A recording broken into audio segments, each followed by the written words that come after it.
Reflective Podcast. What's good? No idea what happened to the live stream, but we're back. Me on with Rocco and Belle, and yeah, me and Rocco just had a deep dive, real quick, and we're about to share our ongoing codes with that. So it should be fun. Let's see. All right, Rocco's here. Send in a request, brother. I'll send you.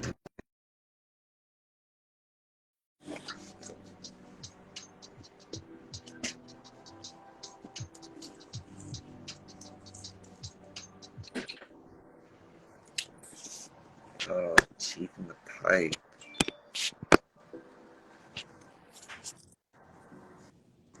Gotta get a hair level.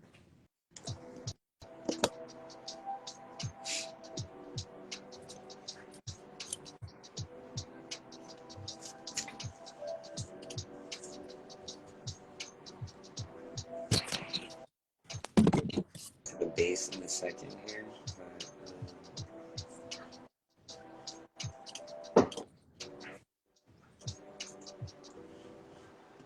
I've just been archiving thoughts on Rocco.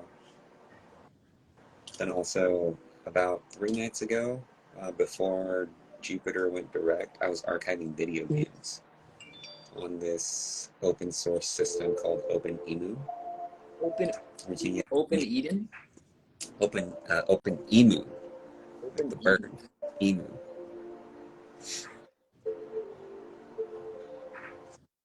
What is it? OpenEmu? It's for Mac, I think, yeah. I don't know if it works on PC. Wait, what does it do? It's the game thing I showed you. Oh, Game emulator.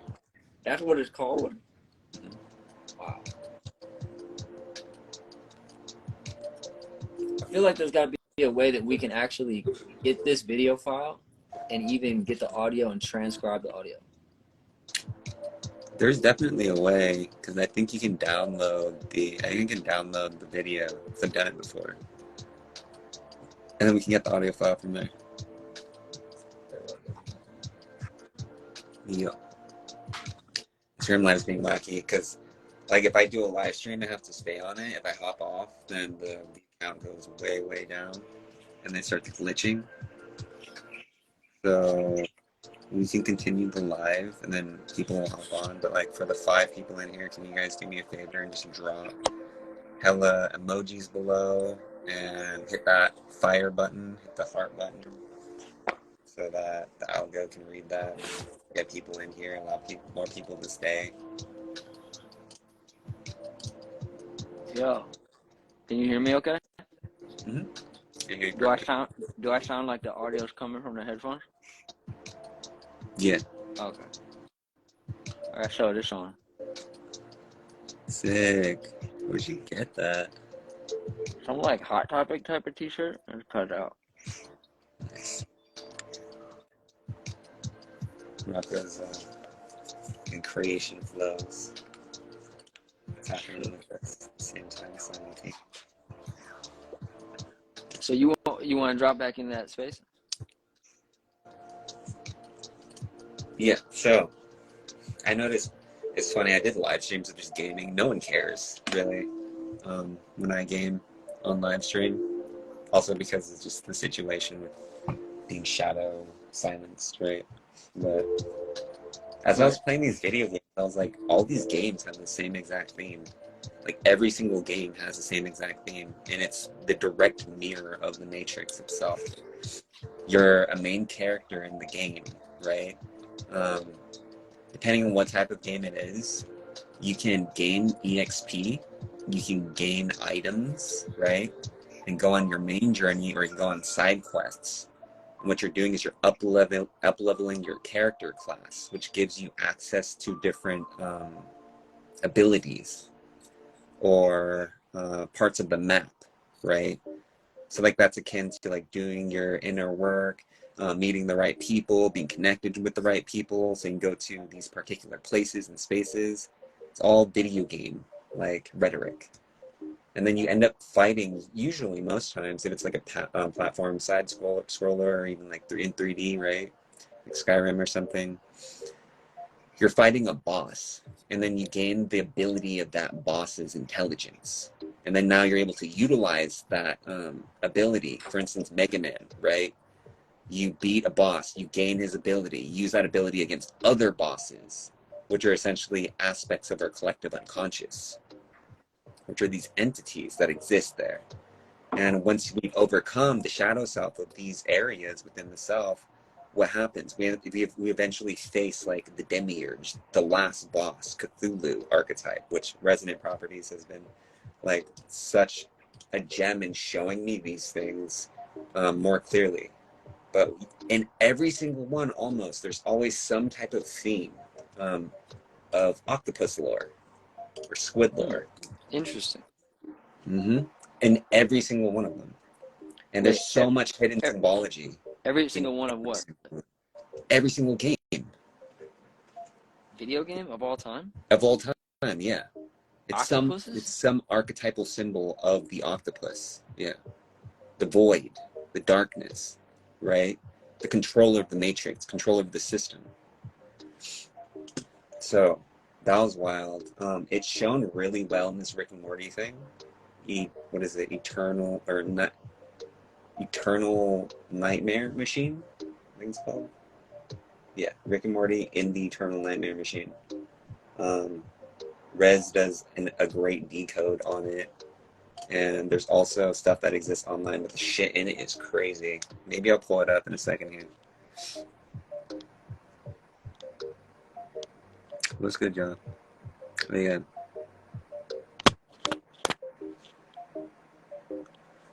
Isn't wild? Like with my studies of the occult, for instance. Let me pull it up.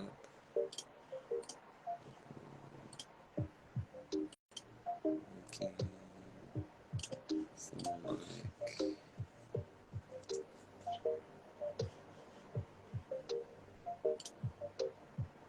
Okay, it's gonna get weird.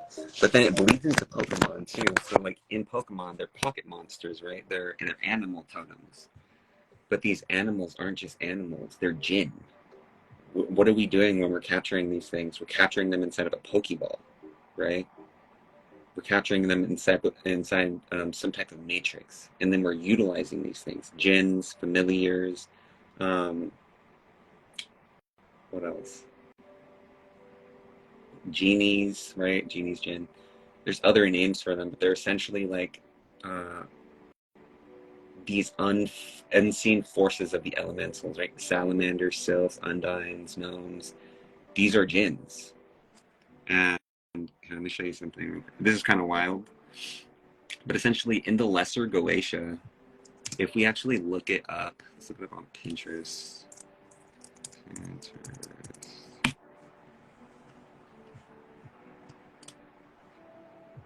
And then I'm going to show you some from actual tests.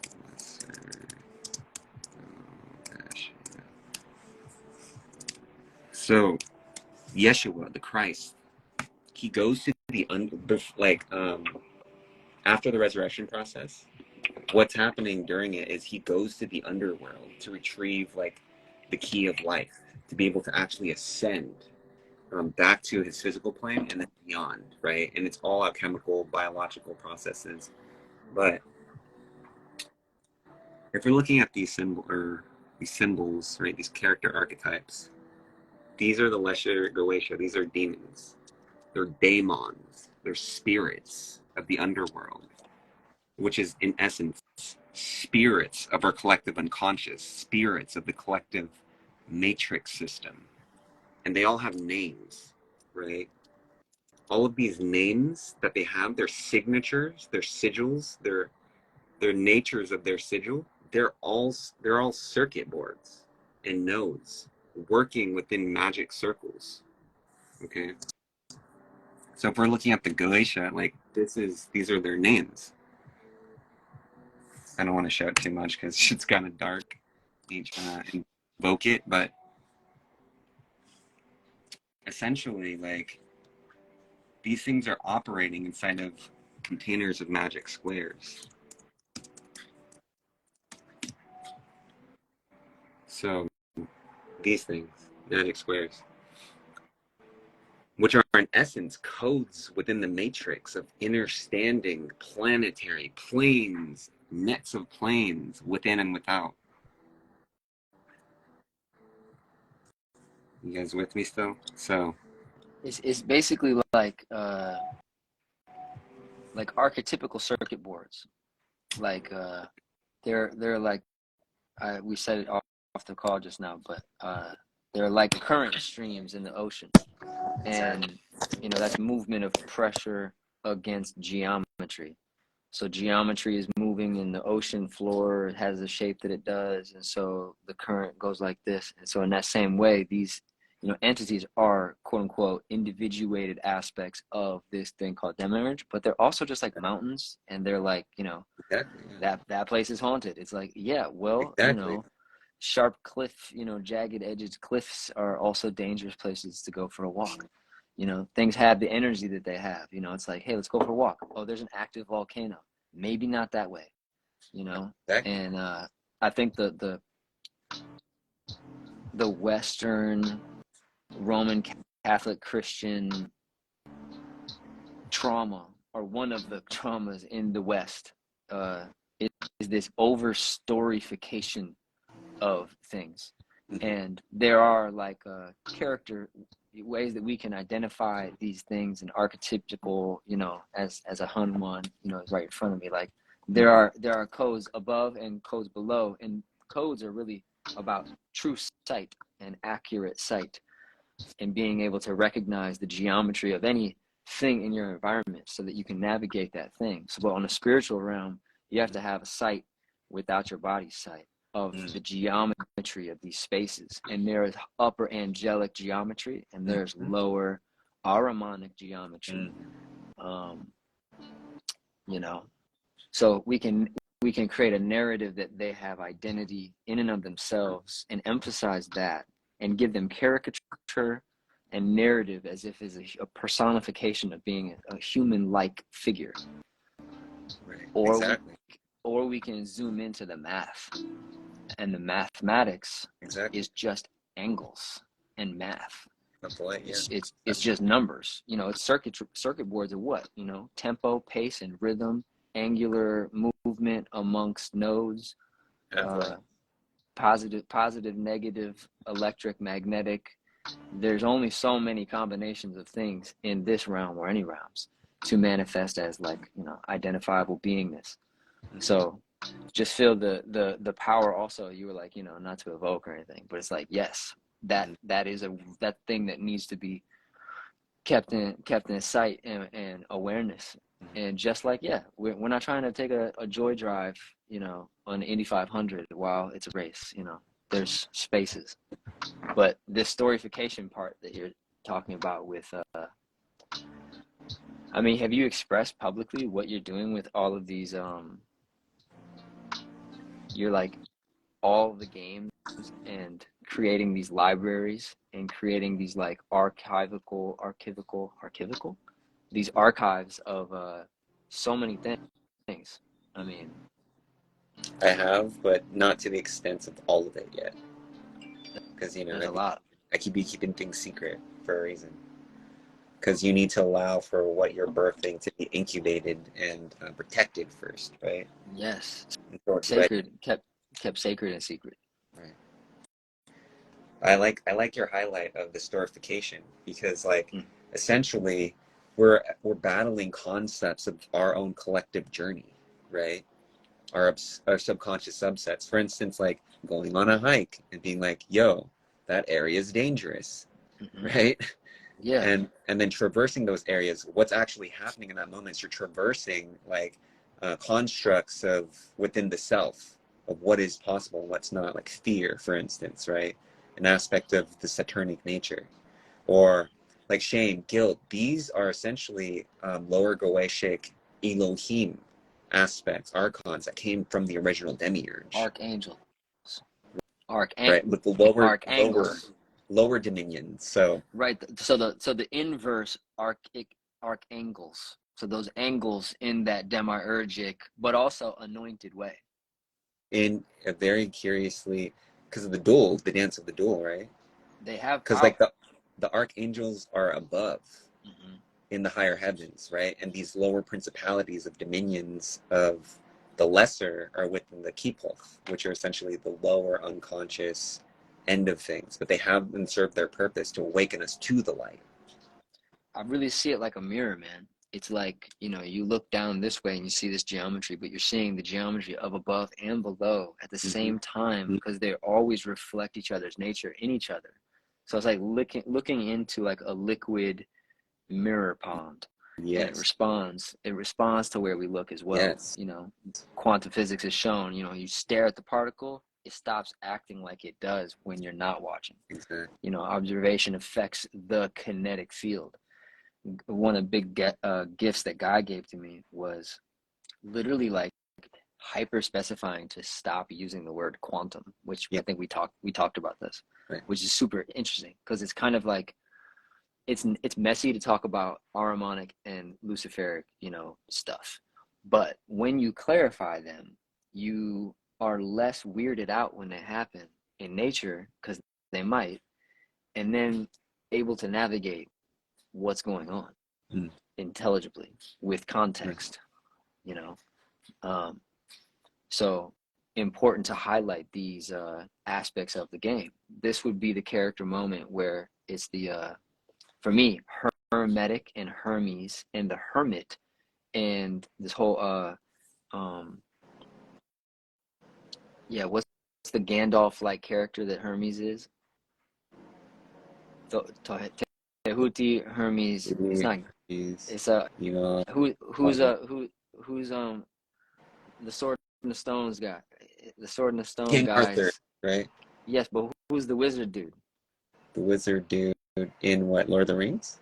No. Who is the wizard dude with King Arthur? Merlin. Merlin. There you go. Yeah, Merlin. John. Merlin, Hermit, Hermes. I've seen that, and I've also felt like that Merlin Hermit character is so archetypical as the Obi-Wan in the hero's journey. Like it is guru, you know, it is guru manifestation in a being in a cave and a being in a hut. It's all guru, but it's a very archetypical position too, between like, you know, a male older than the younger hero immediately denotes it as that. Well, male or female, but particularly the Jupiterian aspect gets highlighted with a male, and the Venusian, you know, aspects get highlighted with a woman, because when a woman human grows into that Christic archetypic, it becomes Sophianic slight bit more than it does become Christic, which is the female Christ light energy aspect manifestation in this realm. So like being able to, you know, and help others, you know, pop open these they're like little hatches in the matrix, which you're talking about also as like the gamification, you know, idea of this. Yes, and yes to all that. Thank you for the badger, though. I like how you pointed at, it's like peering into the crystalline water of the reflection, because that's what it is exactly. Because when we're looking at the story, even with Brahma, right, he looks and peers into the waters and he falls into it. That is the matrix. That is what we are. We are beings made of water, of mind. We are the lower, we are the same thing operating on a microcosmic scale. And there's microcosms within us that are macrocosms, because it all fractally hyperlinks to one another, which is what the whole, what do you call it, quantum mania thing is about. There's worlds within worlds, right? And when we're looking at the quantum state, when we use that word, we are bridging it into numeric systems that are outside of us. But when we're using the language of etheric resonance, what we're doing is we're acknowledging that the plasma, that the ether is resonating as above, so below, and within all, right? Yeah, we're noticing how this actual universe functions. We're not just calling it the universe and then kind of being like disconnected from it. We're staying involved and interacting with it in a deeper level of, you could say, intimacy, because we're minimizing the separateness in between us. Well, and even when we say universe, right? That's a whole anagram, like uni, meaning one. It's the I. But we think of uni as you, separate, right? But it's actually the I, the universe, the inverse. Hey, you got the Innie and the Audi. They both come with the package. Pause. Oh, oh, oh, keep going in. I'm gonna go with you down the rabbit hole. This is tobacco, by the way. Okay. This is like a vanilla, like a smoky blend, like a vanilla vibe. Not like bringing it in at all, really. Beautiful. But the Sherlock vibe.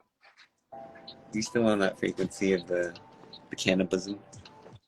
I am with that as well. When need be. Sherlock Holmes, Lupin, the great detective, explorer. Always been an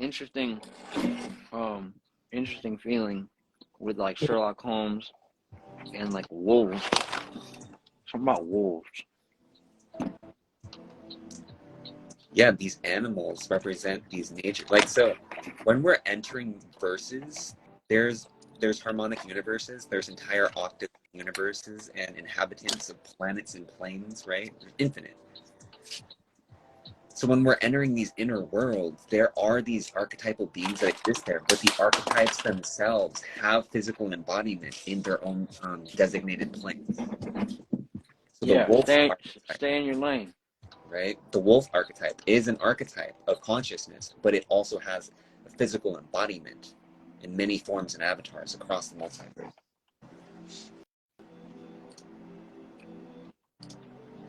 The Lobos. Fascinating thing about, like butterflies, geckos, crows, hawks, right? Like bird beings, four-legged beings, insectoids, right? They all have their own domains, and they all have particular types of medicine. And that's what we're talking about when we're looking at the zodiac signs and the stars. Those are the divine archetypes within and without. It's a language model, it's a system. And then these systems are implemented in our movies and our video games through the hero's journey of the triumph and the assimilation of embodiments of self. That's what the hero's journey is. We go through, we lose the self, we die, we regain the self, and we return home, and we continue the journey over and over and over again. Until the philosopher's stone that is our soul is refined.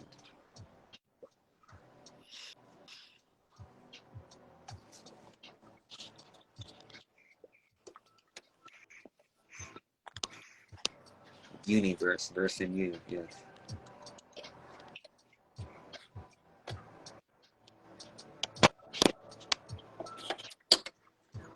Let me know if this is too loud when it starts going. Okay.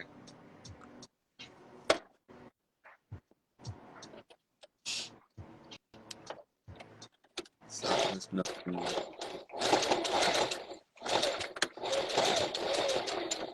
Journey of the sun in his lecture, which is so bad.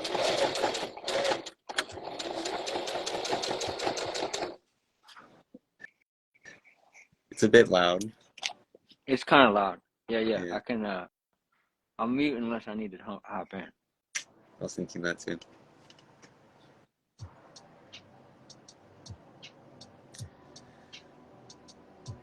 Yeah, honestly, like, it's so strange because once you awaken to this thing that you are in a story, everything is a story. The story is always being told. Then you start to look at, like, what is the similarity in the stories? Mainly, there's a main character that we're viewing the looking glass of the adventure through, which is you and everyone in it. right? And there's also archetypes that you meet that will awaken aspects within you, learn from, right? For instance, the Hobbit learns from Gandalf the Great. Gandalf also goes on his own journey and dies. Every single archetype within the hero's journey goes within their own hero's journey, which is crazy. Because it's not like Pokemon, where particular archetypes stay stationary. And they're just like in their own little map. And you're just like, oh yeah, if I ever want an item from that character, I can just go meet them. Some do, right? Some do. Yeah, but for the trainers, all the trainers are their own hero in their own journey. And so that's a great metaphor for how we all play other roles in other people's lives. We're our own hero. We're the main character in our story. But we can't control who we are in other stories. Exactly. Until you align with certain elemental pathways, and that's when an archetype or an archangelic type becomes an arc field and an arc lamp and an arc light generator, and that's the Christ light conscious self embodying and integrating into a bioharmonic field of a human. That's a toroidal field. So tuning in with these harmonic fields is it's like catching waves. Yeah. Catching wind. Surfing them, catching Pokemon. This comment right here from Harmony, the long, arduous journey of the sun, which is exactly what Rocco is just pointing at. It's the sun integrating the solar system around it and then interacting with it when it's necessary in its divine geometry, right? The arc angles, the arc light perceptions of quote unquote the lamp, right? The self, the inner fire, which is the soul. Let's go. Yeah.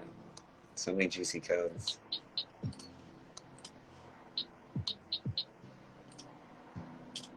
So think on it. Next time you play a video game, whatever it is, right? Think on the archetypes, the stories, the experience that's being extracted, the quintessence of the nectar that's being sipped, right? Because ultimately, that's it. That's the thing. What's wild is that's the matrix.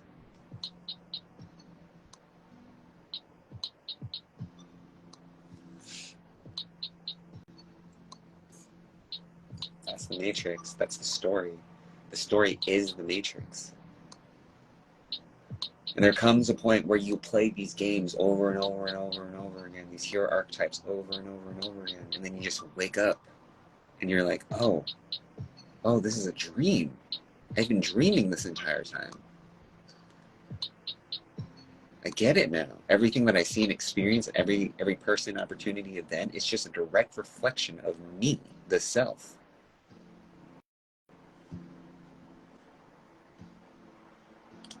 Super Mario, right? He goes through the Mushroom Kingdom, funny, the inner journey, rides Yoshi, tames the lower nature of the dragon, right? He's a plumber. He's a plumber. He's Italian. He collects wings of ascension to become the raccoon, very curious character archetypes. Dodges these carnivorous plants and goombas, right? Poisonous mushrooms. Floats in the skies, has enemies from there too, higher and lower realms. Goes into the underworld, the volcanic inner earth. Fights off these lower archonic entities to reach what? The final demiurgic boss. All reptilians in nature, all part of the machine.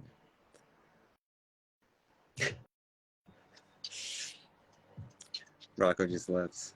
Bring him back in. Crazy. My back? You're back. Yeah. Did you want to add to that? Yeah. Just I meant to hit mute, but it went swipe. The fact that they're all the even Bowser, a reptilian, like. Big boss. And then the Ninja Turtles as well. They're like Shredder. they're the ones that grew out of it. But then Shredder. Yeah. But then also that interesting geometry, or like a turtle looks like a safer creature. But then when you have the spikes on the turtle, it's like it changes it. You know, more like an alligator. That geometry is like indicative of its personality. And the story of the turtle archetype, right? When we're looking at creation forms. So when you start to date back in our history, you get these base archetypal forms, right? Keep it base, keep it foundational, because that's the building blocks of everything. When you get the turtle, right? Guan Yin stands on the back of a turtle in Eastern mythologies, right? So do other characters. I feel like the mythos of the turtle is utilized more in the East, right? Because the turtle is like the north of Earth's magnetic energy, right? The dragon is in the East, the phoenix is in the South, and the white tiger is in the West, right? Interesting. So when we're looking at the turtle, we're looking at Earth. When we're looking at Earth, we're looking at Malkuth. In the Kabbalistic understanding, when we're looking at it in the Platonic understanding, it's the cube.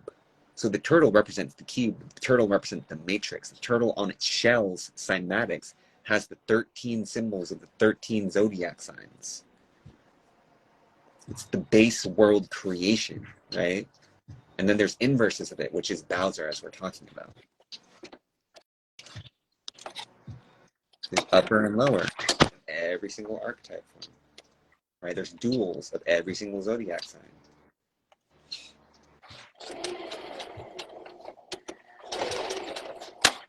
It's hella loud, huh? Yeah. Neat shift. I love the codes that Brother Rocco is glimmering into our awareness. I also appreciate Brother's way of articulating these things from a stance that we don't normally hear. Super rare, right? The verbiage that he utilizes, gang. Yeah, even with Sonic, for instance, right? Hedgehog seeking the Chaos Emeralds to protect the world, ascends himself into like Super Saiyan form, right? Battles these archonic AI type entities that Dr. Robotnik, which is essentially Demiurge, creates, or a steward of it, manifests as like an AI prophet. If we're looking at it from that lens, right? And we have Mega Man, right? We have that too. The human that has been brought into the Mecca, but chooses to transcend that lower nature to bring about goodness in the world. Or even Legend of Zelda, Link, right? This is all the same story of the same archetypal protagonist. And the protagonist, or quote unquote dash the antagonist, is the self journeying through these stories, these games, these shows, these movies, these books, right? All mind. And so what's curious too is like when we're diving into storytelling, because this is what it is, right? Especially with AI at this point. AI being able to bridge the imaginary world of the Aquarian consciousness, bearing the picture of water into the world, pours its cup, right? So we can create images, we can create entire video game systems with text prompts, characters, right? Artificial intelligence helps with this. This is where it gets weird, because now with the stories in every single book that's ever been written, AI can create entire worlds from them that we explore.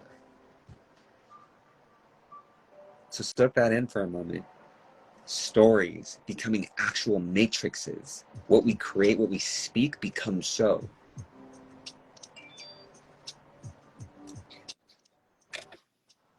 Stories are stored energy. There you go. Slow motion on this side. Man, Whole... you know, be a fire conversation. I think at least Me, you, and Ralph Smart. I'm Do you down. know who Ralph Smart is? I don't. Infinite waters, diving deep. Got it. You seen that guy? Yeah, he's been in the archetypal worlds for a minute. Yeah, He's a true. storyteller. Yeah, yeah, exactly. A good one. Infinite waters, infinite. Diving deep. All is mind. We are forever conquering and reigning victorious over ourselves. Facts. Yo, do you ever want to make a video game? Absolutely. Like You know, I have like you know, 2 scripts. I know you in that verse, and You you know, know I'm in that verse too. you know, have you seen my 2 scripts for video game? Can I say like one of the names potential? I think if you know, you know. Digital Mowgli, is that one? That's for definitely one. Nice. I think that's how it all starts off, or how it's meant to. I love, bro. When you dropped that, I was like, yo, this so many codes. Wait, what did I drop? When you told me about the idea of it, Oh, right? yes. So that's just like screaming loud right now. It's loud. Yeah. Do you have a mute button on I thought your hip? I did. Is that? I think that's Wait, I hope it doesn't. easier for you. Let's see if it hangs up or not. Right. No. Huh? This controls the volume. No, it's not that futuristic apparently. Damn, Apple. Yeah. Super fire. That's Rocco's baby creation. So if you want to talk about it, um, Well, open I space would. for that. Yeah, I mean, I would love to, but I mean, right now, I would love your. I mean, if you want to collaborate on that, because like to have super codes into these stories is something that I care about, but not Absolutely. necessarily something maybe I could um, hyper attend to Right. um, amongst a greater like scenario. So if you would want to collaborate, that would be fun. I'm down. You know, I got the codes. You know, we can Exactly. create the most fire characters and give them their like tip top symbols. Exactly. Symbols are gateways. So like even right here, we could maybe for another time, but potential now. We could play the Jungle Book and gain Oh my God. inspiration from the original story, Oh my goodness. right? You could do that right now? I could. We could. Man. I should low-key put the entire album out with a visualizer. Mm. It's probably super loud. With Oh, a visualizer of just screenplay, like gameplay of Jungle Book. that's fire. Yeah, That would probably be cool. that's fire. Invert it. Man. So you don't have to have the copyright or anything, you know? Oh man, yeah, that's probably a significant issue. And then just have like lyrics on screen over the gameplay. Fire. I trust you can make a dope edit out of that. You do split screen something else too. That's sick. Uh, I'm really curious as to how the Jungle Book plays out now, like the characters that Mowgli goes up against. But essentially, like him and the serpent, right? We just looked at the album cover. Him and the serpent, the lower nature, and the main character having to conquer it. This is the same story over and over again. The main character conquering the dragon, lower nature self to ascend to the higher heavens, right? And then he comes back. He or she comes back, time and time again, right?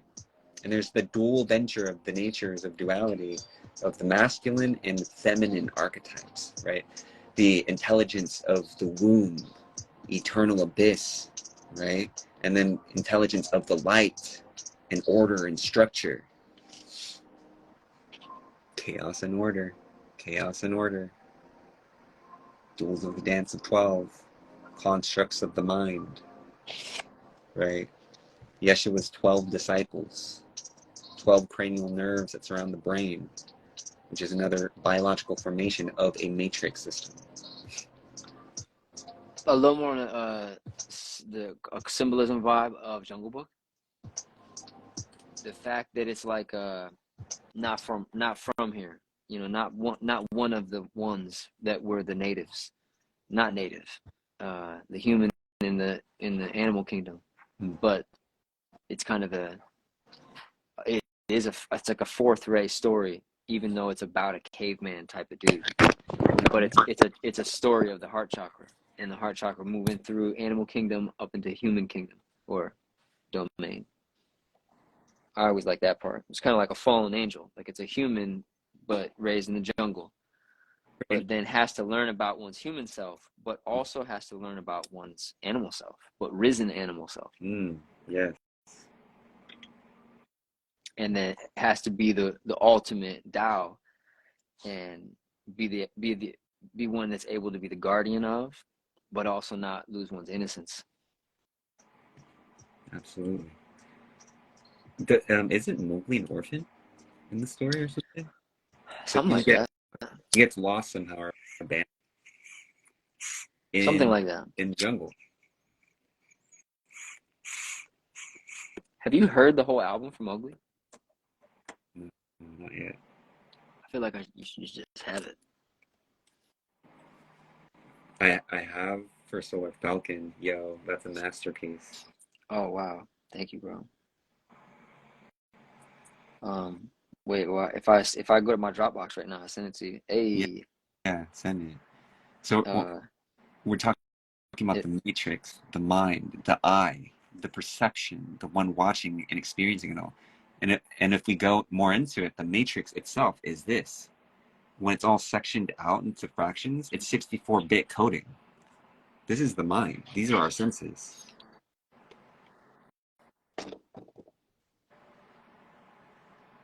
This is the game that we're playing.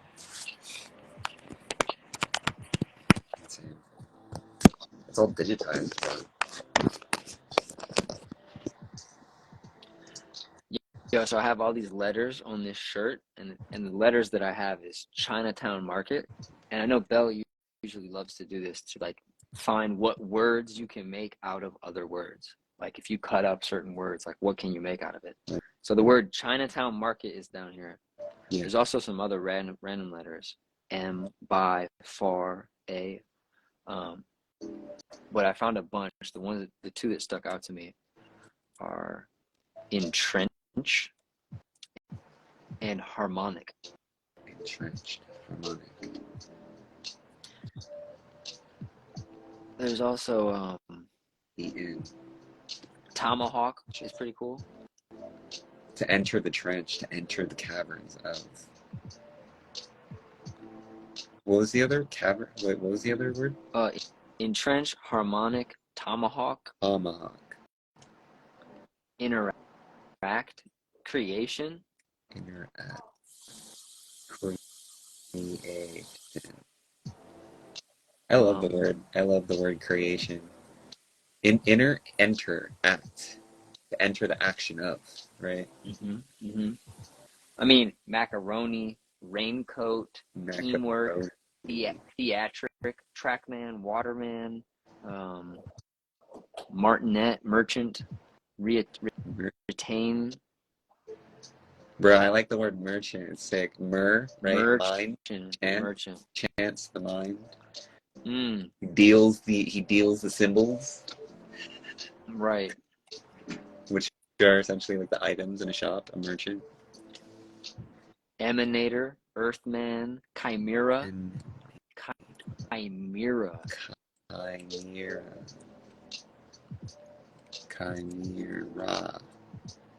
Chimera, wow. Yeah. Bro, like, I love that you're bringing up these words, and thank you, Bao, for archiving these.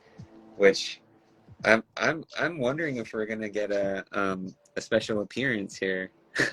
Oh, she's in the area for sure. But Hermes asking if he's gonna get a special appearance from you at some point tonight. It is late. Merch. Carnation. Anchorman. Incarnate. So you start to see when we're looking at etymology of words, right? Etymology, which is the study of root words or the suffix of, right? Which is the study of the nature of the code. The codes dance together. This is what, like, when words combine and merge, they create. It's like DNA, for instance, right? The base pair connect and they create an image. You can also store JPEG images inside of DNA, by the way, for those who do not know that. You can store entire video files, anything inside DNA, which is insane. But that's a sidebar. Words are all heavily coded within the matrix system. So when you study the words and you study their roots, you gain access to the keys of the matrix system.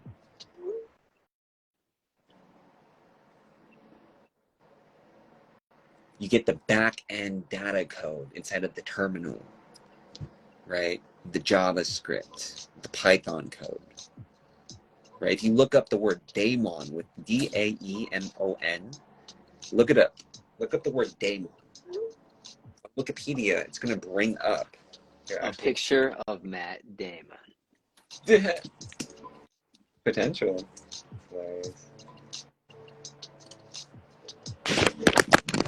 Matt Damon. Dennis. In so many stories.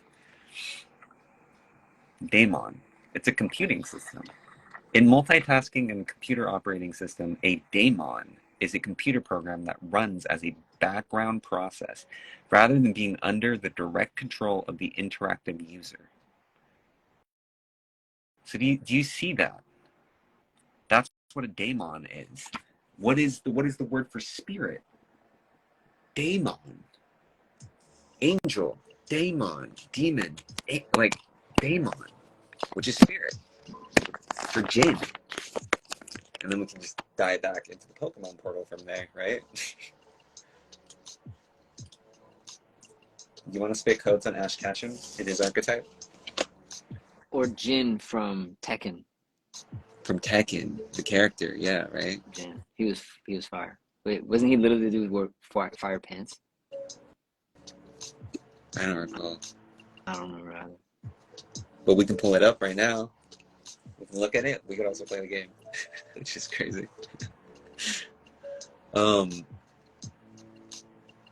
Jinn, genie, right? Let's go to the etymology of genie.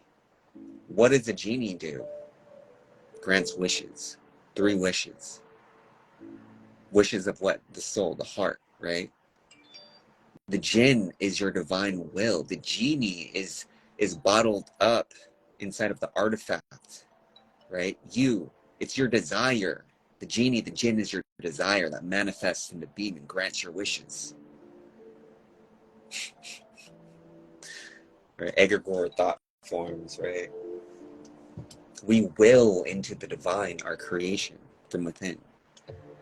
This is how you manifest things in reality. And when you can understand and see the codes in the game, it makes it easier. The word creation, going back to creation. Let's look it up. What's a kriya, brother? Can you tell us what a kriya is? Man, a kriya is a psychological, physical, spiritual posture that you hold in the body, usually paired with a specific type of breathing process, and then the buildup of energy. And then a kriya is a kumbhaka, and a kumbhaka is a retention.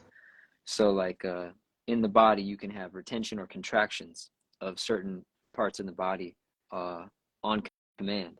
And so specifically up and down the spinal column, if you hold and lock energy around certain parts of the spinal column paired with intense breathing where the nervous system is more oxygenated than normally, you can rise consciousness.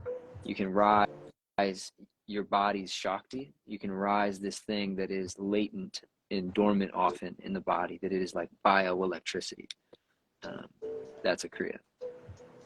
So within the kriya, you hold your spirit, which is your breath, with intention within a posture.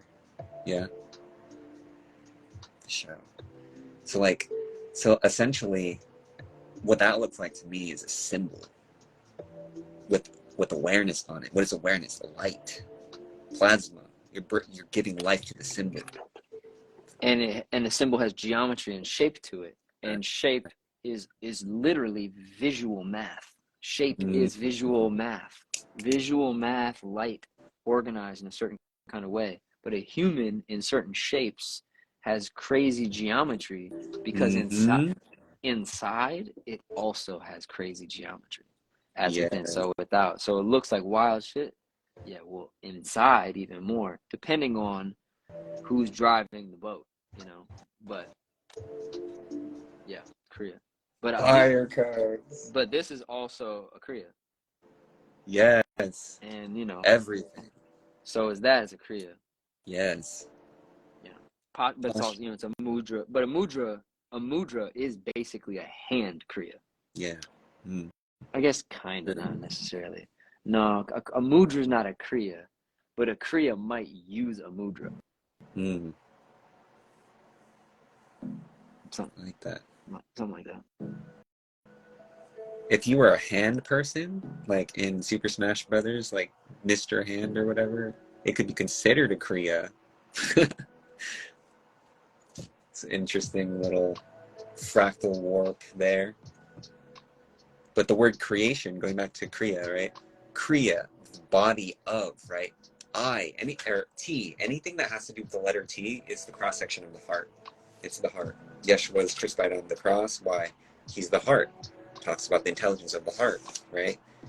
How do you escape the matrix? Every single avatar, whether blue or, you know, whatever other color that comes through, usually blue or black, or gold or purple too. They talk about the heart going within, the journey within. That's the T, that's the cross. So the kriya, the symbol, the body of, the heart, and then ion, creation, ion, brought into matter, right? This is where the word question comes from. To quest the ions of, to quest the material nature of. So what are you doing when you're creating? You're embodying the structure and the symbol of the heart into the material realm. Boom. Within what? The universe. The one verse, the one song. The I frequency. Ugh.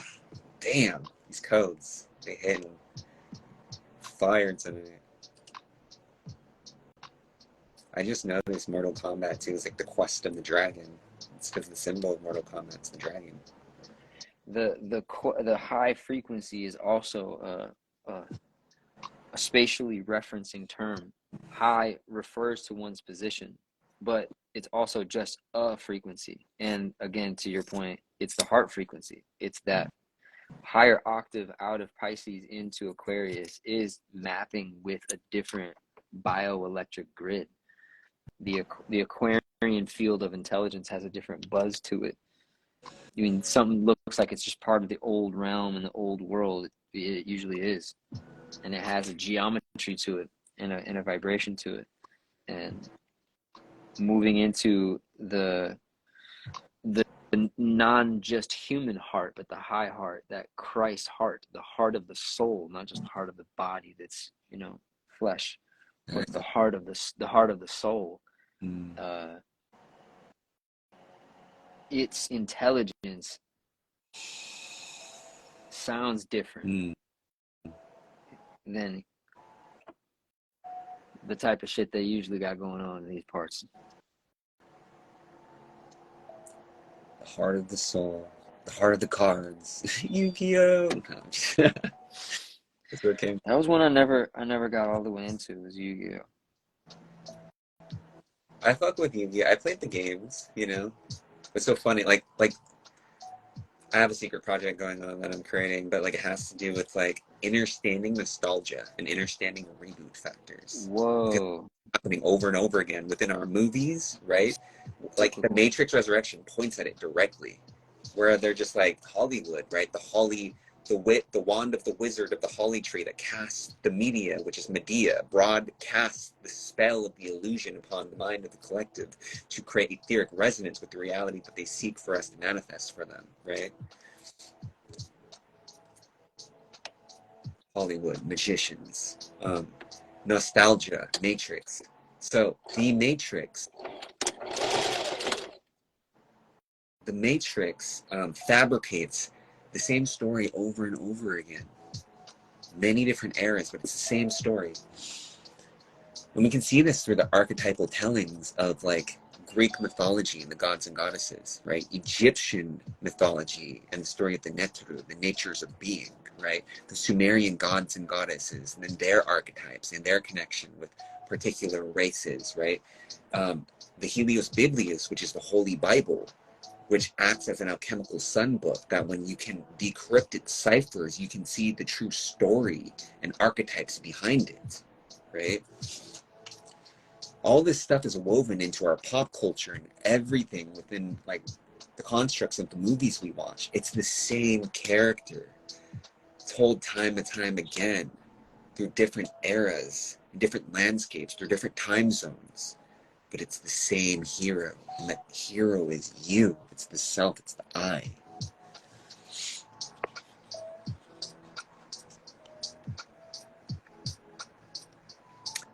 Call the head Heru in these woods. Nice. Heru, Solar Falcon. You know, great book by Isha Swallow Deluth. It's called Opening of the Way, explores the concept of the invisible spiritual heart, quite deep from an ancient Egyptian lens.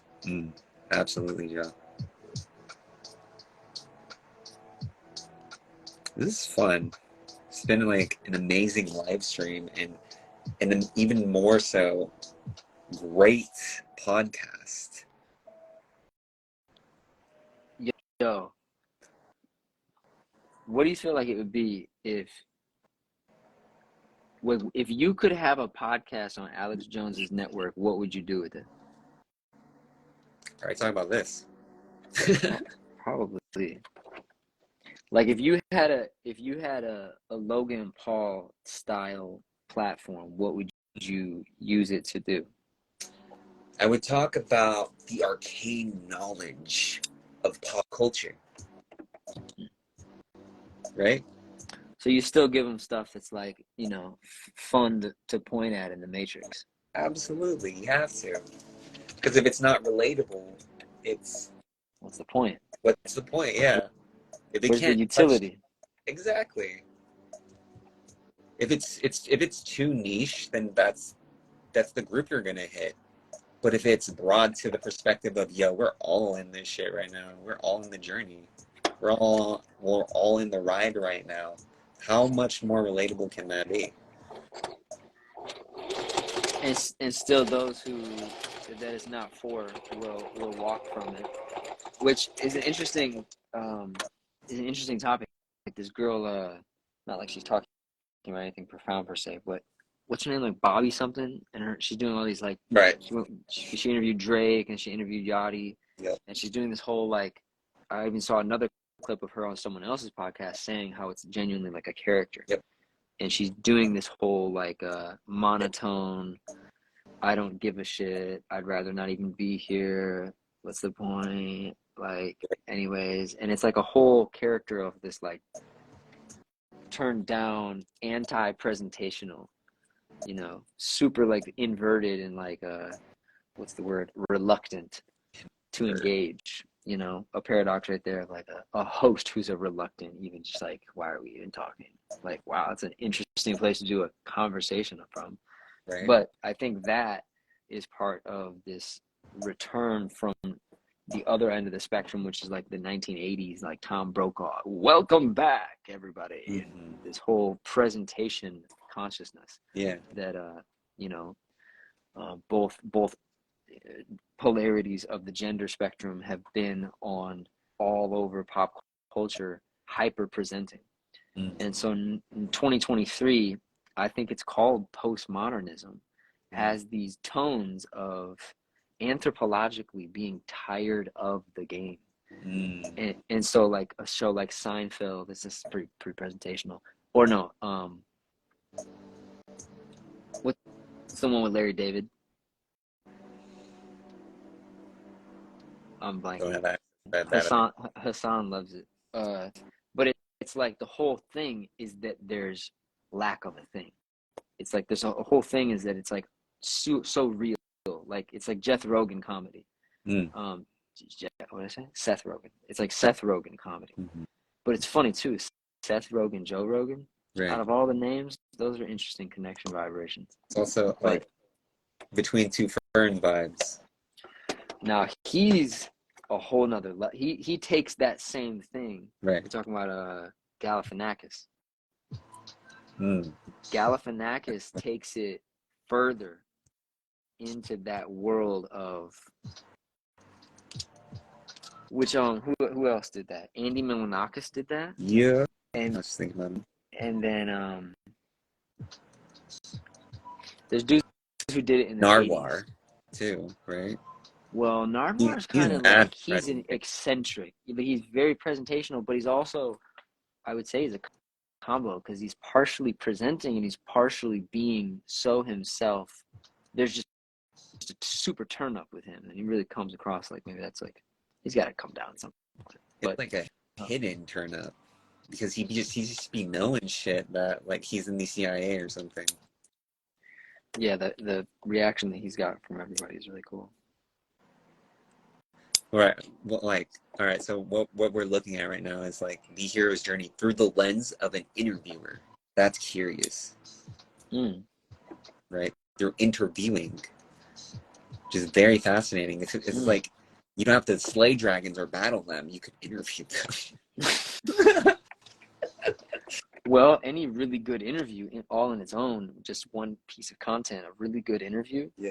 I think that's why 60 Minutes became a brand, right? Because I think they mastered the interview. Because every interview should be a full hero's journey. Every interview usually starts off, you learn about this person, and then they're like, so how'd you get here? And they tell their story, and there's like, so what'd you learn? And then they end their story, and then they're caught up to where they are, or they're not perfect. But that's why 60 Minutes, and that was like late 90s intelligence, I guess, bursting from the seams of the lie of modernism, was an attempt from people like that to, from 60 Minutes style culture, is to like really zoom in on the truth, which then I think formulates in a dividing, super intense division in political structures, but in entertainment structures. That movie in 1976 called Network, you know that one? You'd love it. I'm pretty sure at 76 it came, I think it won the best picture, it won all kinds of like Academy Awards that year. Network, and in it you can Google this, network speech, network anchor speech. Oh, is it that dude where he angry speech? Yeah, I think I know what you're talking about. It's like network angry speech. That's out the window. And he goes mad on live television. Yes, have you seen that movie? I've seen that clip. Oh, you got to watch the whole movie. You'd love it. I already got it archived for potential future timeline. You literally have it. Wow.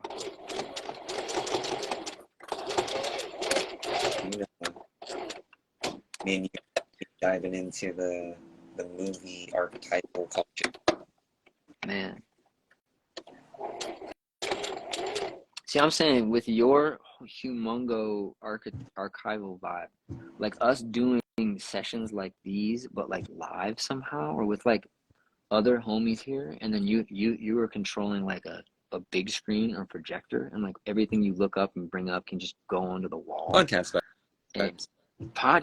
but like a podcast with like other homies present, and just microphones everywhere.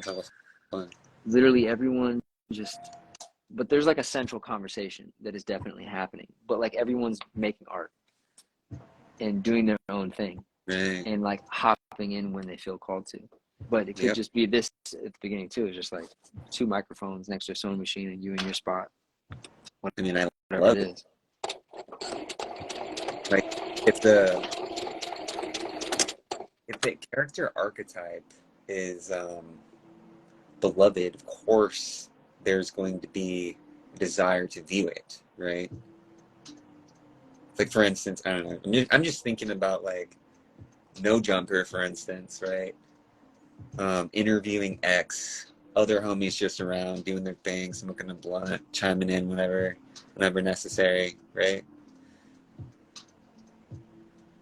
Or even I've seen on Logan Paul, like, it's just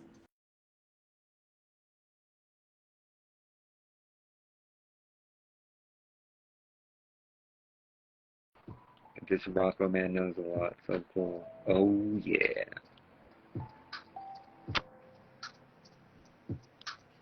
Did I leave and come back again? Hmm? I think I dipped and then came back in. You back. Reincarnation be like, Oh shit. The interview between Joaquin Phoenix and De Niro, right? In Joker to me like a micro journey between two fictional characters. ah, Some Matrix. right. John. Yes. Good, solid point out. I like that one. That one's powerful. Which one? The interview between Joker and De Niro. Yes. Super powerful. Crazy. I don't know, it feels like a huge reference, or not, I mean, maybe just in filmology, but a huge reference to that film Network, because like the next step was that, like Joker took it to the next step. Like, okay, you did your angry, rant. We let you do your rant, and the next step up is like somebody what they go full psycho. It's like, all Yeah, right, now let's make a superhero out of that archetype. Holy shit. that's crazy. Boom. The hero's journey ends, but then re-begins. Upside down or in a new vertical. Yeah, inverted. Because like after that, what happens? He's arrested, right? Goes to the underworld, and then what happens? He's freed from the underworld and ascends as some Christ-like being, except it's mad inverted.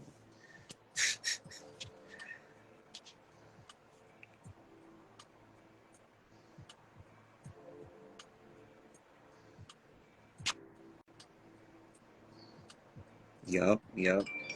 You know, Sean, we're pointing the exact same thing. All of life is a stage, and all the actors are merely players.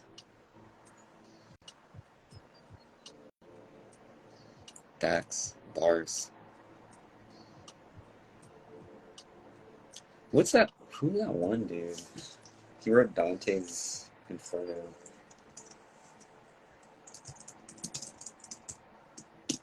I was thinking about Machiavelli lately. Master playwrights. I tell you, I listened to Da Vinci's autobiography or his biography on audiobook. Who's? Leonardo da Vinci.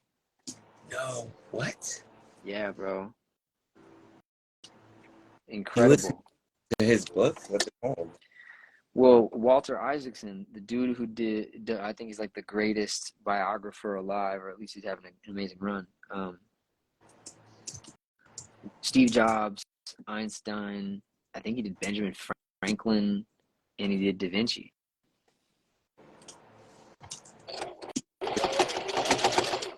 And it's amazing. Is this on YouTube? No, I mean, probably the audiobook. You just search the audiobook. Walter Isaacson, Da Vinci audiobook, you could say.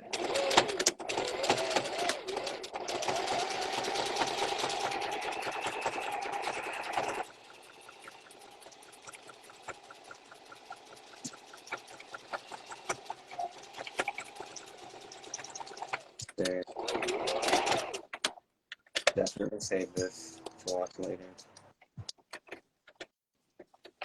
And wait, I was going to text it to you. I guess I got to dip for a second. I'm going to text you this whole Mowgli experience. I'll be right back. Okay. What do you think? That's sick.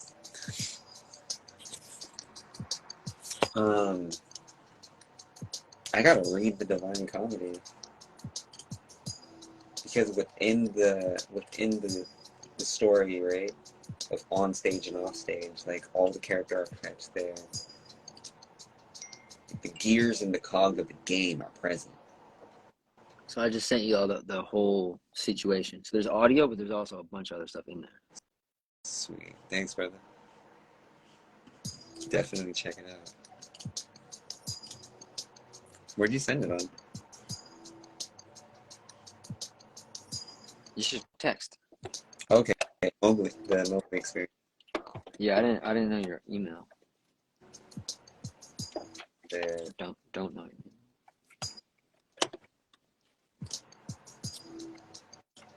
email. I try to use Dropbox. It's like the easiest for me. Shakespeare. Yes, thanks, man. What you make? Rocco's making shorts right now, I think.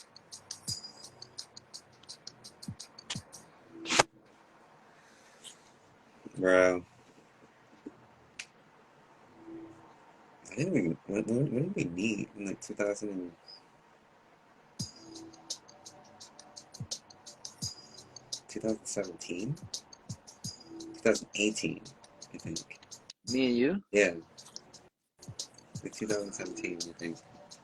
It was at the that community event thing. The community healing event, I think. I'm pretty sure it's 2017 because that's when I did my ceremony. I think I went to the event sometime after that. I believe you're correct in that. That was a powerful year. Yeah, Sure. me and Rocco met at the event. And bro, I was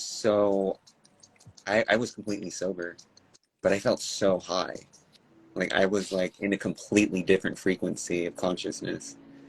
And all these people within my community were just coming up to me, and I was like, whoa, this is a first for me. And then Brother Rocco comes up, and this thing happens. I can't describe it, but it's like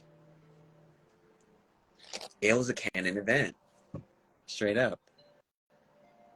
I felt like I was like full bodhisattva frequency, and there Rocco was like similar hand gestures of a bodhisattva, you know, and we just bowed to one another, acknowledging our light. And then after that, bro, it's just been lit. Late night calls, chatting into experience of the esoteric eternal. It's always so rare to be able to commune, but it's always so appreciated. And Rocco and Bell, I remember, y'all have saved my life so many times. We did what? You've saved my life so many times. Wow. Hermes says Rocco and Bell has saved his life many times. That's powerful. I mean, we feel like you're quite the avatar in our life as well, but we're grateful to be that in yours. They have shown up in my dreamscapes, like, and have been this, like, the archetypal, like, kins, like, just real kinship, like, family to me. And it saved me so many times. Like, there are times where, like, life gets tough and the matrix gets a certain way, and I go dark arc, and then my brothers and sisters come and remind me of who I am. It's such a gift. It truly was. The gift that keeps on giving, man. Keeps on giving. And our adventures in Shasta too, so funny. You're just like, just looking at each other the whole time, like the entire time. You're like, you see that? Yeah. See what's going on. We need to say anything.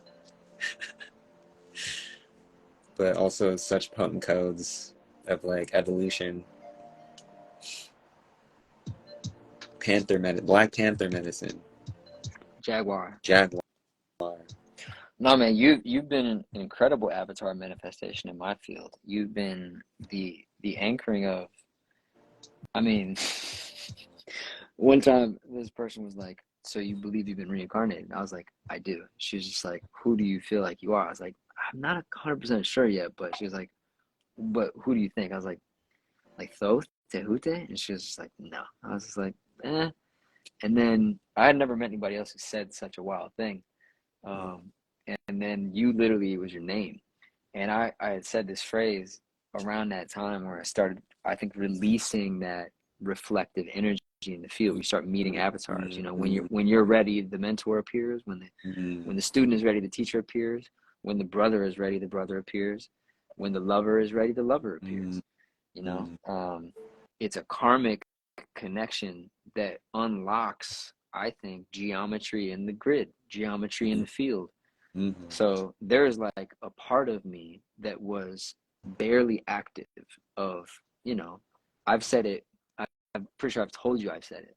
The only other person other than my own self that's able to go to the dimensions of referential, occult, anatomy, hyperbolic, astrophysicist, alchemical, spirit wizard, like hip hop, nerd, digital kid, 90s vibes, like zero human beings that I've met. And then you were one on one, a diamond mirror council into that shared geometry with me. And it felt like we were like both the lonely kid who was like the bedroom wizard. And like, you know, I think we had interacted on digital, but I knew you had a huge signal. But when I met you in human physical, I didn't know that was who you were. I was just like, whoa, this being is vibes. And that's what it was, a super kinetic, you know, telekinetic connection. And, you know, there's all there is to do is to the chitta, the consciousness, the chitta, bodhicitta, like touched itself. And because we put the work in, but we're also these particular signals that this ain't our first rodeo. So it takes one to know one, and when you know one, you're never, you can never return to the level that you remember this character wasn't there to support you. So certain karmic connections are literally shutoffs of previous levels. Can you repeat that? They're fucking save checkpoint. They're save game checkpoints Yeah. in the game. Because once you meet certain karmic contract characters in your life, you can't ever go back, because now this person is in your life and this represents another fractal. Even if they're not in close proximity, I've met this person with geometry. I'm never going to be. It is just, you know, I've shared several with you. You've shared several with me. You know, I've met Ye. I'm never going back. You know, I met Steve Smith. I'm having these connections. I'm never, you know, I had a nice long talk with Andre 3000. I'm never going to be the same. You know, Gandalf, I know Gandalf now. I used to not know Gandalf was possible. Bro, you're blessed by the base.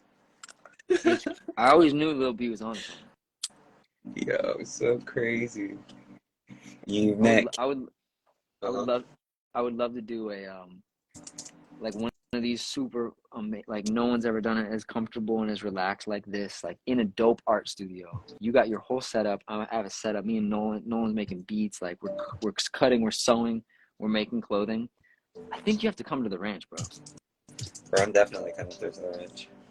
But imagine we have like a special guest one day, and it's Lil B, and we basically hang out with Lil B and make art with him and talk about what it is to be based, and then connect that shit to Christ consciousness and Buddhic consciousness. Yo! And it's this crazy podcast format where they're like making art, and then for like an hour we dive into the metaphysics of baseness, and I'm pretty sure he'll love to do that.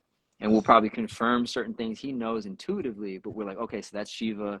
Okay, so that's Ahriman over there. The Christos is the you know, and it's still a quantum field, so you're gonna create ripples. Even if you're base, you still create ripples in the field. You know, karma. Everybody doesn't get out clean from karma unless you get out and you're done. You're donezo. But base is this whole thing. Podcast, play video games, hang out, play basketball, make music, all as a podcast with Lil B. Let's go. The basehood, and the base gods have their eyes on us as we speak. We have Jonathan Majors too, bro. Right? Man, where do we start with him? He's straight up king, conqueror, and the Lovecraft Christ, which is insane. And like mirror interfaces, you're talking about meeting checkpoints, and then them alchemically altering our soul's molecule. But then also being super woven into his hero's journey, because it seems like he was playing Kang, he was playing bad guy in Michael B's joint, the Creed. Then he plays. He's a bad guy by something else, or maybe just those two are the bad guy. But then, no, he gets the role, or at least the role was beginning to be discussed, to play Dennis Rodman, and then he gets in this altercation, and that's where the drama he's going through right now. You know, he's going through drama. I'm not kept up. He was like he's in court like that last week. Oh damn! Oh yeah, I think I saw something on that. I didn't know that was that. But then this very powerful Sophianic figure shows up, Megan Good, as his like lady out of nowhere. I didn't see them; they've been together before, and all of a sudden shows up, huge support moment with him in court and supporting him. And she's like a super woman of Christ type vibe. You know, she was like a video vixen in her 20s, and then like we were just talking about this because she's a very interesting archetype. But then to show up next to Jonathan when he goes to his literal trial, you know, homie has had here, I don't know how many hero's journeys in one life, but yeah, he's a profound one. I love your analogy with the checkpoint, because that's so true. Canon events. Have you seen the new Spider-Verse movie, Cross the Spider-Verse? Is that the animated one? The animated one, yeah. I don't think I have seen it all the way. My nephews wanted to. Bro, you gotta watch it. I love the other animated one. There's like another one from more than a year ago. Amazing. For IMDb, if you look up like the top movies, Into the Spider-Verse is in the top 10. Insane. Wow. Greatest movies of all time. So Across the Spider-Verse is just like on par with that and introducing like the multiverse to us. And canon events. Creation of consciousness. We think about the Gateway Experience tapes. Fire. What's up, Anita? Welcome back.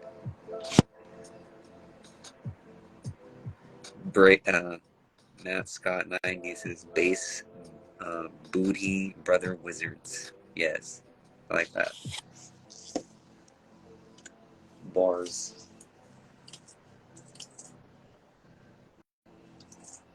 Gonna think the network. The network, the divine comedy, the hero's journey.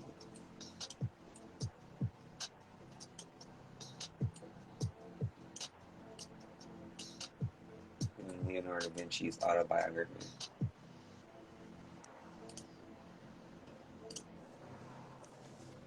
Oh, you're on mute. What were you saying?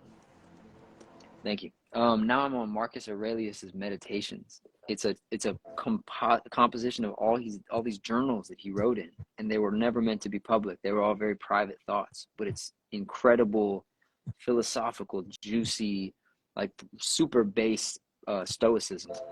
But also, I mean, there's non-duality. There's like self-realization. There's discipline. There's all kinds of stuff. There's like super practical, integrated consciousness in these journals. There's a one audiobook that I'm listening to that's highly rated or whatever. Sweet. Bro, definitely send it my way. It's so fascinating that, like, the amount of information that's being shared on the daily, it's so hyper saturated. It's important to be able to dial in and be intentional about the media that you're consuming, right? And the intention of the hero's journey. And also, like a code that's been helping me, like through the code of Stoicism, is memento mori. Remember that you will die, right? Remember that you are dying in this moment. It's not that at some point in the future when you're in old age you'll die, right? And it's not that we're never promised our next moment. It's the fact that remember that you are dying in this moment. Your architecture, your geometry, your consciousness dies in every moment as it's reborn. So be intentional about that death, which is the art of dying. Art of the hero's journey. I agree on Meditations by Marcus Aurelius. It keeps you grounded.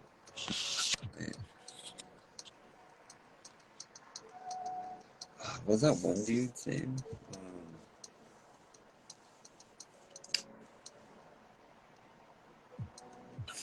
Rocco turned me on to this dude, and he talks about the law of one tapes. A bald dude? I can't recall. I have him in my archives actually, but You said he's bald? no, he's not bald. I can't remember his name.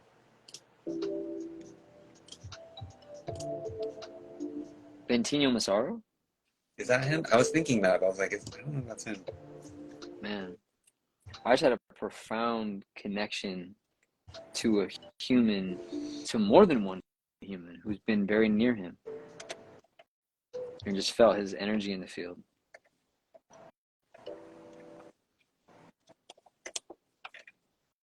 Wow, here's a fire term, ready? What was it?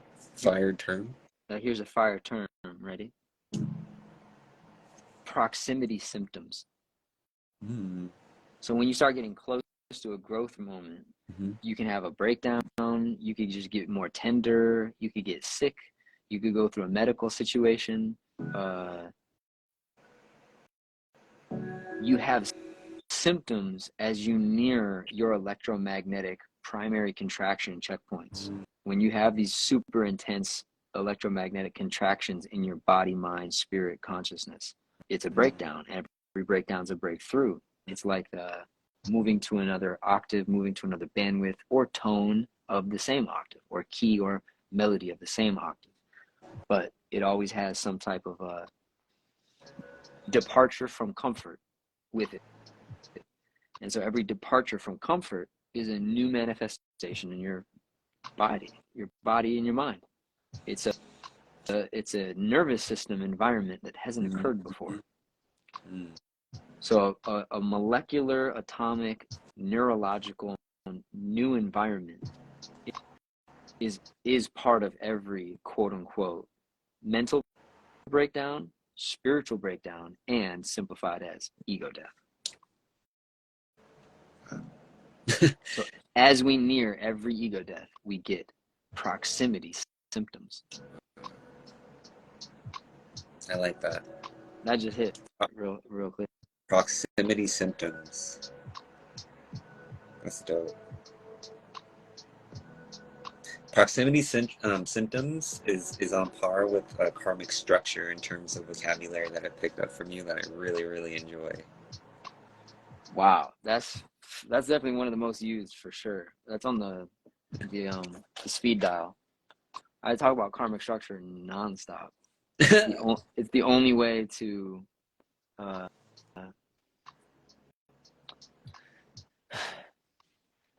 look at what is otherwise a nonsensible cause or a nonsensible effect in the world, a nonsensible, unrelated, uncorrelated manifestation, especially of identity, especially of inherited identity, but inherited circumstances as well.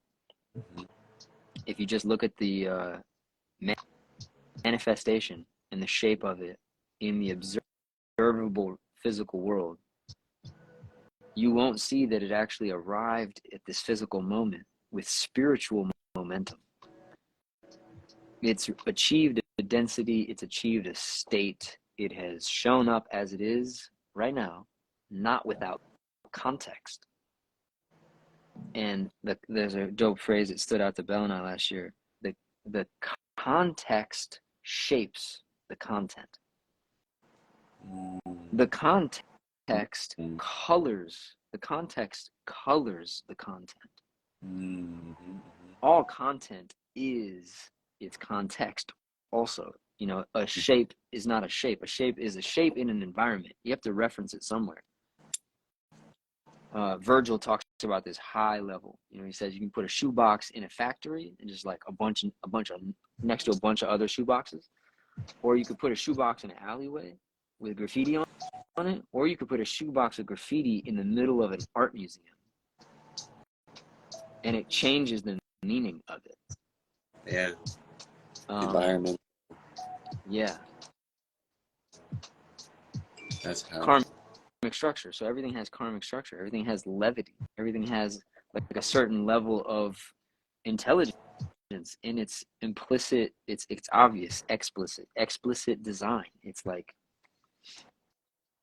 you are just as much the content within the context as much as you are the context within the content. Yeah, and that's karmic structure, because that's why astrology is referenced by so many folks who wake up, is because contextually you have to understand who you are contextually to understand who you are as the content. But that's what your stars, you know, your rising sign, where all the planets were when you took your first breath into this carbon, you know, form. You got blueprinted with all the elements in a certain spatial, you know, configuration, and that colors who you are inside of your skeleton. But it also colors your skeleton. It also impacts the density paired with the ancestral heritage. It pairs with these other ingredients into this blender that called you. Context colors content. That's karmic structure.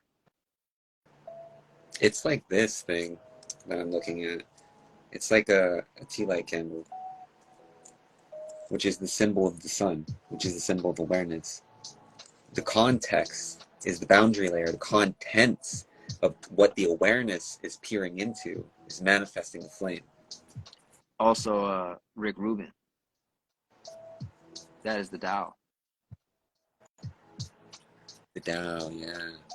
But how this is an interesting, in a Western context specifically, phrase is the context would be more so the environment, and therefore less the soul and more so matter or Mother Earth. Instead of referencing the spirituality of the Father, karmic context is all about referencing the scenario of the Mother.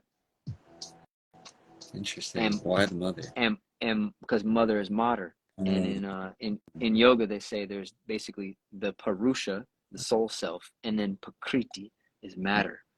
So literally, there's only two situations. There's only two things that are happening, and it's the Purusha is being born into matter, and that is Maya, and you could get stuck. So that's why there's this framework to remind you who you are as the Atma, the Jiva Atma, that's sectioned off from the Paramatma. And now you're in Prakriti, and now you got dust all over you. You got dirt on you, you got marks, and we can carve and copy and identify you. You have qualities. You got a jawline, you got a pigment, and that's connected to an ancestry, and you got bone shapes, and that your height and your weight and your propensities and your skill set. It's all karmically informed context that you're manifesting into Prakriti, with Prakriti being matter, and matter sounds like matter to me. Mata. I remember when Rocco first initiated this construct of the thought form into my reality. We were sitting on a balcony in LA, and he brought up karmic structure, and I was like, what is that? And to my understanding, in that moment, it was that your karmic structure is what makes up what you are, right? The genes that you carry, the ancestry lineage that you have, which are essentially the codexes that you're brought here to decode, right? Breaking generational curses, all of that. That is karmic structure. Understanding your karmic structure is like understanding the context in which the content moves through to self-realize. Also, if Sadhguru was here, he'd probably say we're silly or something for talking about this. But karma, which he wrote a whole thick book about, which is fire, and I thought I had it right here, but I don't. Karma basically means action, but it also means memory. So to me, when I hear karma is action memory, karma is your holographic imprint algorithm. Wow. Yes. So your holographic imprint algorithm,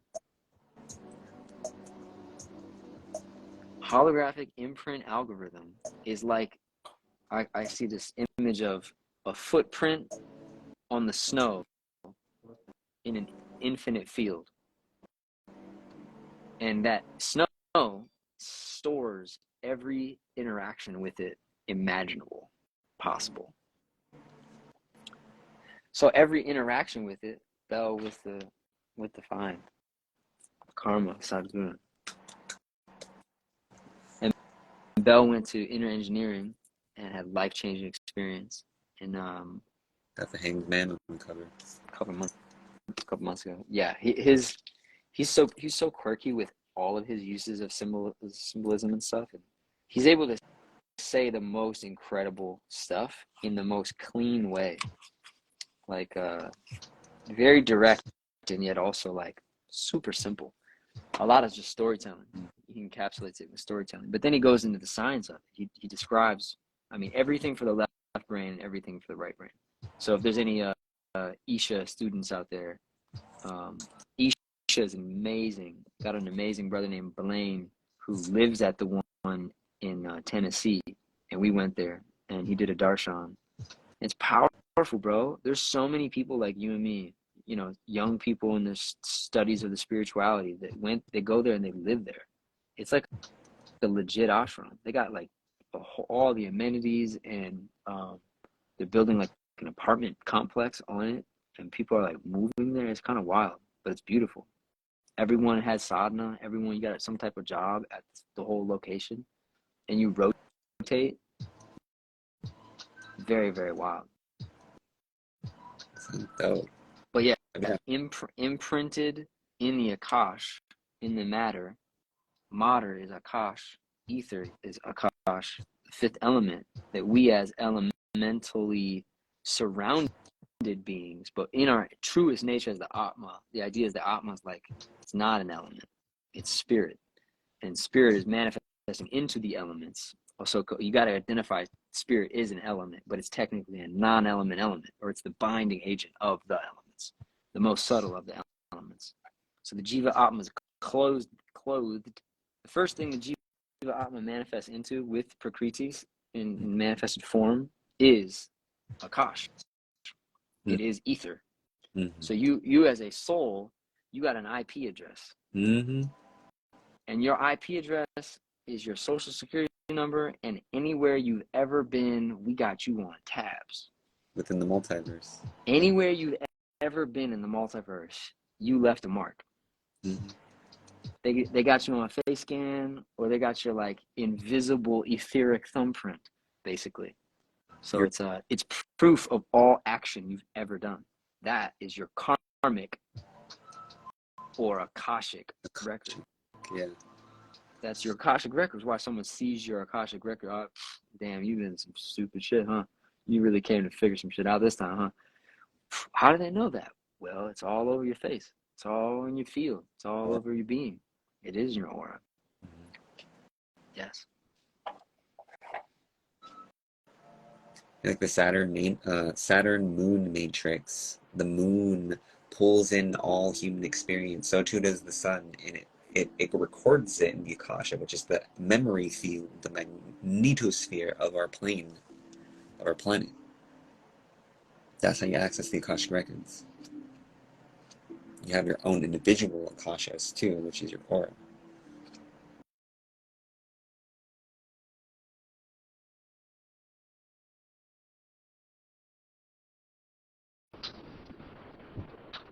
For karma, definition of karma.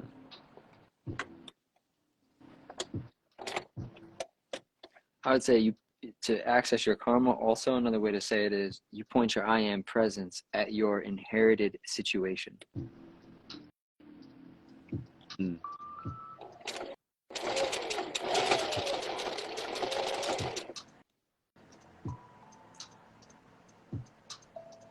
I feel like the word holographic initiation algorithm works pretty well too.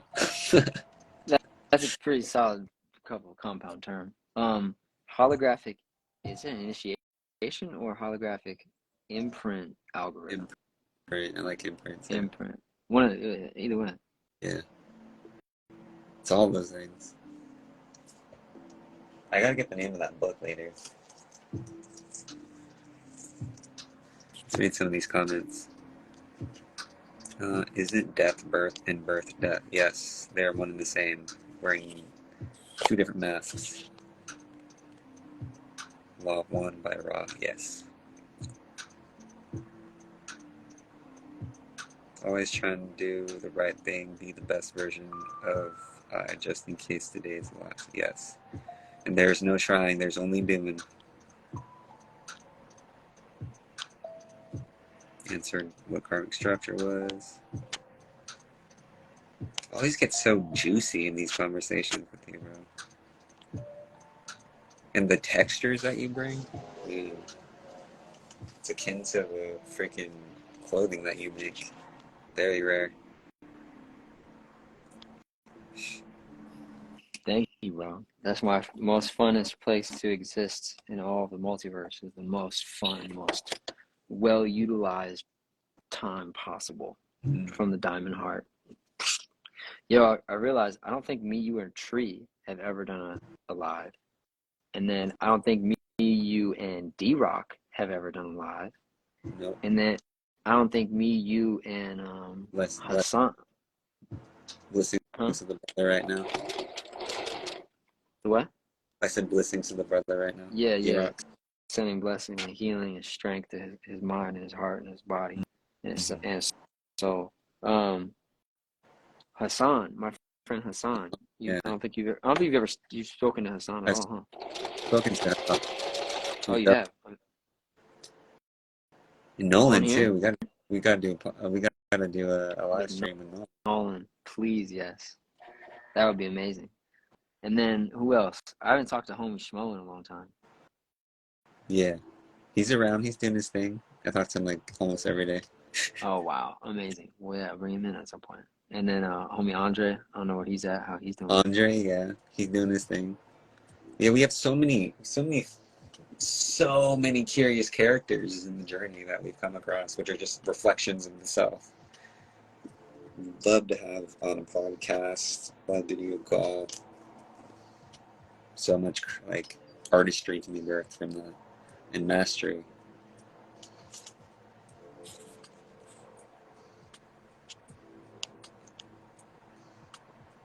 Thought Sadhguru was the guy that stole someone else's info and brought it to the West. Maybe I'm thinking of the wrong guy. What does he make? He's making some shorts.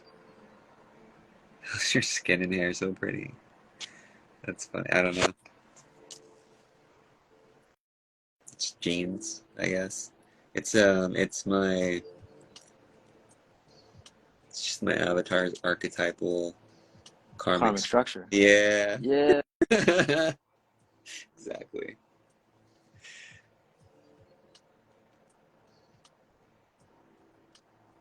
Karma. It really helps to like understand so you can navigate the journey better. Instead of calling different things while you're on the journey, instead of just saying, oh shit, at every time something shows up that you don't know what it is, you can actually call it by its name. There's medicine in so much medicine. They're understanding your karmic structures, essentially your algorithm blueprint. It's akin to looking at your human design or your astrology chart. Man, And looking which at is your why human design is so good. it's looking at like your bloodline and where they've been, what they've been through. Like that's a part of it too. Yo, 11, yeah. sorry, what? No, I said 11:11. 11, speaking of 11, 11:38, Belle gave me one of those like genealogy, like find out who your ancestors are, blood test kit things. Interesting. And I sent it in, so we'll see. And but I've seen hers, and it's so interesting to see, like, yeah, this is where your grandpa's from, and here's who your great great great grandpa was, and your great great great grandmother. And if they have like info out there, it's just like, whoa. I pray that all humans, especially millennials, can see that, because it's such a wild thing to be like, where am I from? Like, who am I in context? Right. Basically, I think it's the innate desire of the soul to know their karmic structure. They want to know. They want to have gnosis. They want to have connective tissue with that which they are in the spiritual realm, in the spiritual plane, and also in the physical plane. It's an innate calling. I think I'm done, at least for right now, with these shorts. So it used to be old Phoenix Sun shorts. Ooh, that's fire. Sick. And that green, it used to be part of like the shoulders of like a green, like a work shirt. Sick, the apple. And yeah, the apple. The It says Zen training and sick. love and hand sign. And then the apple. And this is like a plaid pattern. And then from Zen sign and go to Harley. And then from Harley, just the word special. And that's special Phoenix. Bro, those are sick. And then obviously, nothing is impossible for God.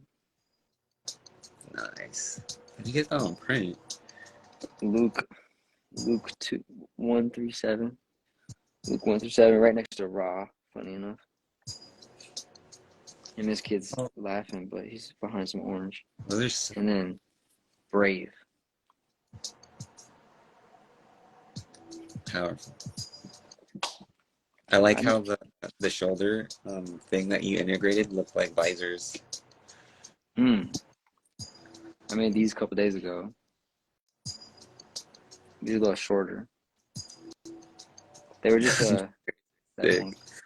I think I need to put something on the butt though. They're a little too minimal. Where can the people find your attire, brother? Man, you can I don't know. go on my Instagram, on Rocco Moon's Instagram. You'll see me recently. I've tagged and done collab posts with Neutral.io, NTRL.io, and that's the account I'm gonna post everything from. And we're resetting the website right now because it's got another collection about to come out. This is actually part of the collection. It's a camo collection with this kind of contradiction on it. It's an explosion of color called Hidden. So when you can't be hidden anymore. And then Mew is on there, and some lightning bolts is on there. And then this poem about what it is to be hidden is on the back. But got some things to add. It's not done yet, but that'll all come out. But you check on Rocco Moon Instagram, but also ntrl.io, which is on Rocco Moon Instagram. Some vibes coming very soon, in the next month or so. Let's go. Yeah.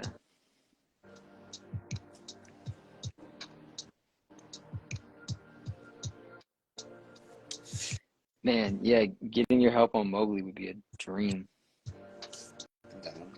Man, I would love for you to listen to the whole album, and then well, you'll also see there's the pitch deck for the video game. There's the pitch deck for the album. Then there's a pitch deck for a show, for like an opera. And then there's actually a 3D visual rendering of the stage design, which is also an interactive art installation. Damn. And that's all in that deck. That's wild. And then they actually album is there as well. So listen to the album, and then let's talk about it. I want to hear your thoughts on the album. Yeah, I'll let you know. Please do. Yeah. Yeah. I mean, vibe too while you play freaking Jungle Book if you want to super vibe, you like on headphones, like blasting. True. That sounds hella fun. Thanks for that. Yeah. But then also, if you could type notes for anything you see for each song. Got it. I'll do that. Please do. I think I'm gonna head out, but so good to connect, and so good to connect. I feel like we're supposed to create something sooner than later, and I think letting some of our homies know to do like three-way calls like this, and it goes to everybody's individual page. Yeah, those are amazing when we do that. let's do that. Thanks for putting that out there. I've been on live streams for the past 3 or 4 days, just like going on live with random people. So, man, it's fun. It's fun with the homies because it's like a continuation of the journey. It's also fun with faces, but you know. Yes. True. Yeah, bro. Love you so much, bro. Love you, brother. Thank you for being the beautiful being that you are. May your journey continue to be blessed, and may God touch every single moment within it. Thank you, brother. And for you as well. Thank you. Yeah. All right. Sing soon. Definitely sing soon. All Thank you for sending the source material. Definitely will check it out. Oh man, yeah. I feel like we're supposed to do something with that whole archive you got as well. Mm. We'll probably talk about that off of here. We will. Yeah. Yeah. All right. Love you. Love you too, bro. Peace. That was such a fire live stream. I'm gonna save it now. Then I'll hop back on live. But wow, thank you, brother Rocco, for coming through with the codes while in creation flow. You know how it goes. Thank you, everyone here for joining too. This potentially is going to be a podcast. Moon Theory vibes. So check out Rocco's podcast if you haven't already. He's had such curious characters on him. You find all that information in the link in his bio at Rocco Moon on Instagram. All right. I will catch y'all soon. Love y'all. Thank you for joining. It's been such a potent journey today. And it's going to continue. Jai Jai.